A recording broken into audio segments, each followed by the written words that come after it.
کسی جنگل میں ایک چڑیا رہتی تھی۔ اس نے اپنا گھونسلہ ایک درخت کی گھنی شاخوں کے درمیان بنایا تھا۔ اس کے ساتھ اس کے 2 بچے اور ایک بوڑھی ماں بھی رہا کرتی تھی۔ اس نے رات دن ایک کر کے اپنے بچوں کی پرورش کی تھی۔ ننھی چڑیا دور دور سے اپنے بچوں کے لیے کھانے کی چیزیں لایا کرتی تھی۔ چڑیا کو اپنے بچوں سے بہت ہی محبت تھی۔ وہ دن کے وقت اپنے بچے کو گھر سے باہر نکلنے نہیں دیتی تھی اور رات کو اپنے پروں میں چھپا کر سویا کرتی تھی۔ اب بچے بھی کچھ بڑے ہو گئے اور اپنی زبان سے چوں چوں چی چی کرنے لگے۔ جب چڑیا کھانے کی تلاش میں گھر سے باہر جاتی تھی تو بچوں کے لیے بہت فکر مند رہتی تھی۔ چڑیا کا یہ معمول تھا کہ صبح سویرے حمد و ثنا کرتی، پھر دانے چگنے کی تلاش میں نکل جاتی اور جو کچھ مل جاتا لے کر آ جاتی۔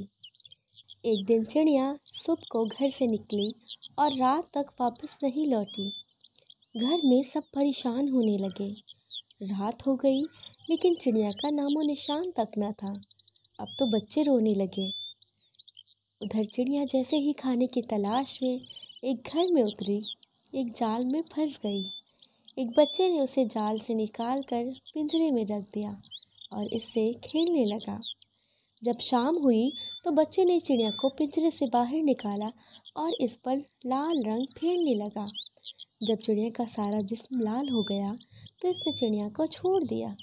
چڑیا نے آزاد ہوتے ہی اللہ کا شکر ادا کیا، لیکن اب تو رات ہو چکی تھی، اس لیے اس نے رات ایک باغ میں گزار دی اور صبح سویرے گھر کی طرف چلی۔ لیکن یہاں تو ماجرا ہی کچھ اور تھا۔ جب وہ اپنے گھر میں داخل ہوئی تو بچے سے دیکھ کر ڈرنے لگے۔ چڑیا نے لاکھ سمجھانا چاہا کہ میں تمہاری ہی بیٹی ہوں، لیکن کسی نے ایک بھی نہ سنی اور پڑوس سے آئی ایک چڑیا نے دھکے دے کر باہر نکال دیا۔ چڑیا زاروں قطار رونے لگی۔ چڑیا نہیں چاہتی تھی کہ اس کے بچے بھوک سے مر جائیں، اس لیے وہ بچوں کے ڈرنے کے باوجود روزانہ ان کے لیے دانہ چگ کر لا کر گھر میں رکھ جاتی تھی۔ ایک دن جب وہ جنگل کی طرف دانے کی تلاش میں جا رہی تھی تو اس کی ملاقات ایک پری سے ہوئی۔ چڑیا کو دیکھ کر پری نے کہا، بہن چڑیا، تم بہت پریشان اور دکھی نظر آ رہی ہو۔ چڑیا نے سارا ماجرا کہہ سنایا۔ قصہ سن کر پری نے کہا، صبح کو اٹھ کر سورج سے اپنا حال بیان کرنا، وہ ضرور تمہاری مدد کرے گا۔ دوسرے دن جب سورج پہاڑوں کے پیچھے سے ابھرنے لگا تو چڑیا نے اسے اپنا حال سنایا۔ چڑیا کا حال سن کر سورج کو بھی بہت دکھ ہوا۔ پھر اس نے چڑیا سے کہا، کل آسمان پر بادل چھائیں گے اور بارش بھی ہوگی۔ بارش کے بعد ایک خوبصورت قوس قزح آسمان پر نمودار ہوگی۔ تم صبح اٹھ کر شبنم سے غسل کرنا، پھر بڑے درخت کی ایک اونچی سی شاخ پر بیٹھ جانا۔ جب میری پہلی کرن نکلے گی تو اس کی روشنی تمہارے جسم پر بھی پڑے گی۔ پھر جب قوس قزح کے رنگ غائب ہوں گے تو اس کے ساتھ تمہارا رنگ بھی غائب ہو جائے گا۔ دوسرے دن چڑیا نے ایسا ہی کیا۔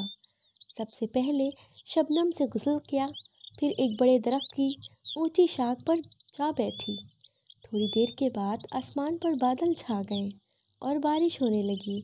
پھر قوس قزح بھی نمودار ہوئی۔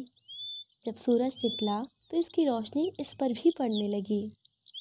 کچھ دیر کے بعد جب قوس قزح کے رنگ آسمان سے غائب ہونے لگے تو اس کے ساتھ ساتھ چڑیا کا رنگ بھی غائب ہونے لگا اور وہ پھر سے پہلے جیسی چڑیا ہو گئی۔